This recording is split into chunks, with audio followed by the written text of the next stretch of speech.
নমস্কার, বিপুল দে জয় মা ইউটিউব চ্যানেলে সবাইকে আর একবার স্বাগত। চলুন প্রকৃতি দেখতে দেখতে আপনাদের নূতন আর একটি দর্শনীয় জায়গায়, নূতন আর একটি মন্দির, সেখানেই নিয়ে যাই। এমন কোনো সনাতনী নেই এই জায়গায় যাননি, কিন্তু এই মন্দিরটিতে কজন গেছেন সেটি সম্ভবত এক প্রশ্নবোধক চিহ্নে দাঁড়িয়ে যায়।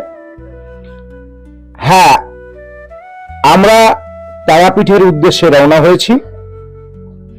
তারাপীঠে মা তারার মন্দিরে যাননি এমন কোনো সনাতনী, এমন কোনো হিন্দু ভক্ত হয়তো খুঁজে পাওয়া মুশকিল। কিন্তু তারাপীঠ মায়ের মন্দিরের একদম হাঁটা পথে 1 থেকে 1.5 মিনিট দূরত্বে যে রয়েছে একটি গুপ্ত বৃন্দাবন, সেটি হয়তো অনেকেই জানেন না, অনেকেই দেখেননি। তারাপীঠের মন্দিরে গুপ্ত বৃন্দাবন, একথা শুনে হয়তো অনেকে অবাক হচ্ছেন।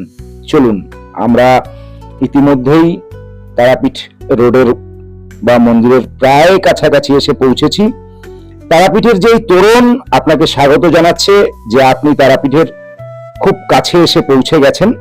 চলুন ধীরে ধীরে আপনাদের নিয়ে যাব সেই গুপ্ত বৃন্দাবনে। আর দেখতে দেখতে যদি ভালো লাগে তাহলে প্রতিবারের মতো একটি লাইক এবং চ্যানেলে নতুন হলে চ্যানেলটি সাবস্ক্রাইব করে পাশে থাকবেন। তারাপীঠের যে জায়গায় আপনাকে অটো বা টোটো নামিয়ে দেবে, মন্দিরের ঠিক অপোজিটের গলিতে যেদিকে মুন্ডমালিনী তলা আছে সেদিকেই এগোলে প্রথমেই আপনারা ভারত সেবাশ্রম সংঘের থাকবার জায়গা দেখতে পাবেন। তারই একদম লাগোয়া পাশে ভারত সেবাশ্রম সংঘের একটি মন্দির রয়েছে।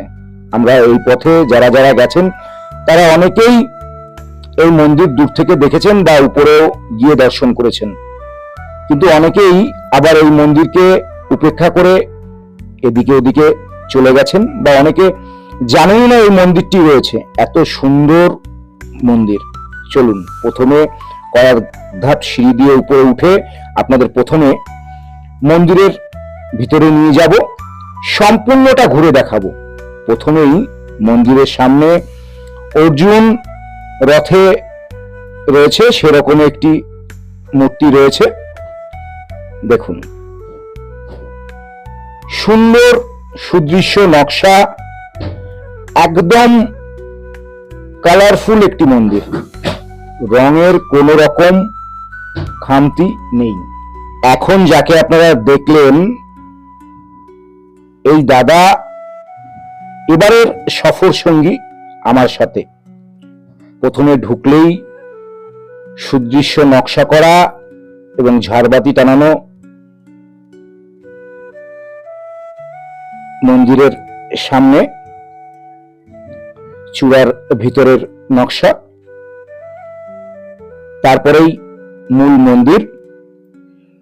যাই হোক, এই মন্দিরে যারা ভারত সেবাশ্রম সংঘের সদস্য বা ভক্ত তারা তো এই মন্দিরে এসছেনই। সাধারণ মানুষ কিন্তু এই মন্দিরের উপরটায় আসেন। এখানে 3টি মন্দির রয়েছে, আর ঢুকলেই ডান দিকে শিশি দ্বারা নির্মিত একটি ছোট্ট মন্দিরের রেপ্লিকা রয়েছে।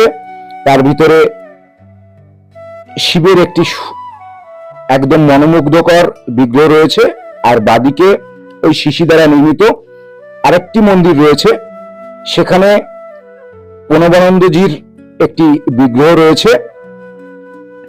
আর এই গর্ভগৃহের সুবিশাল নাট মন্দির, দেখবার মতো।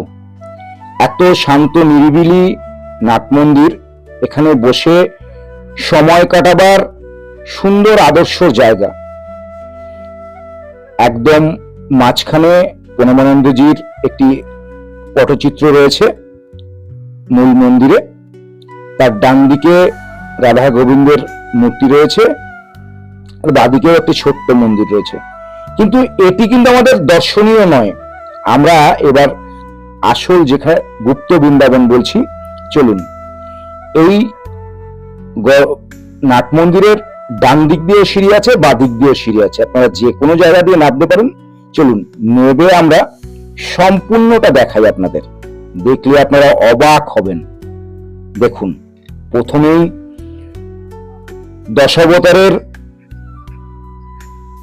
যে মূর্তিগুলো দেয়ালের গায়ে সুন্দর করে ফুটিয়ে তোলা হয়েছে সিমেন্ট বালি দিয়ে।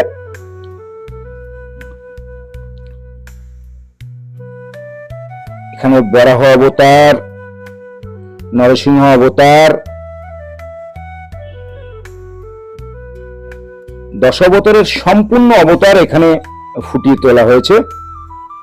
তারপরে বামন অবতার, পরশুরাম অবতার, পুরুষোত্তম রাম যে রয়েছেন সেই শ্রীরামের অবতার,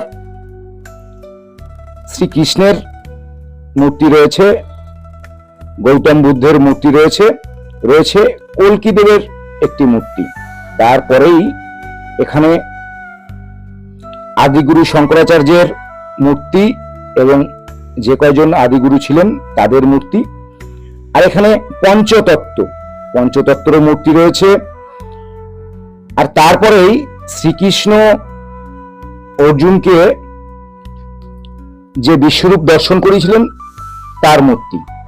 তারপরে রয়েছে দেব এবং অসুর সমুদ্র মন্থনের একটি দৃশ্য। তারপরে হচ্ছে শ্রীকৃষ্ণ একটি রূপ। তারপরে রয়েছে সেই শ্রীকৃষ্ণের আরেকটি রূপ। এখানে ছোট শিশু কৃষ্ণকে যখন যমুনা পার করছিলেন তারই দৃশ্য, পুতনাবধের দৃশ্য, মাখন চুরির দৃশ্য, কালিয়ানা যে নাগের দমন সেই দৃশ্য, বকাসুর বধের দৃশ্য, এরকম ছোট ছোট দৃশ্য ফুটিয়ে তোলা হয়েছে। আর মাঝে রয়েছে শ্রীকৃষ্ণ সখীদের নিয়ে রাসলীলা। সুন্দর, মনোরম, মনোমুগ্ধকর দৃশ্য। চৈত্রের দাবদাহে এই জায়গায় যদি আপনি পৌঁছান, এত ঠান্ডা, মনে হবে প্রচন্ড এসির কোনো জায়গায় পৌঁছেছেন, কিন্তু আদৌ এখানে এসি বা পাখার কিছুর প্রয়োজন নেই। এতটাই ঠান্ডা এবং এতটাই শান্ত নিরিবিলি পরিবেশ। চলুন, একদম শেষের দিকে আমরা এসে পৌঁছেছি। এখানে প্রণবানন্দজির একটি মর্মর মূর্তি রয়েছে কাঠের সিংহাসনে। আর এখানে রয়েছে দশম মহাবিদ্যার সমস্ত দেবীর বিগ্রহ। সেখানে কালী, তারা, ষোড়শী, ভুবনেশ্বরী, এবং মাঝে রয়েছে দুর্গা, দেবী দুর্গার সপরিবারে একটি বিগ্রহ। আর বাদিকে রয়েছে কমলা, মাতঙ্গিনী, বগলামুখী, ধূমাবতী ও ছিন্নমস্তা, সমস্ত দশ মহাবিদ্যারই দেবীর চিত্র এখানে ফুটিয়ে তোলা হয়েছে। আজকের মতো এখানেই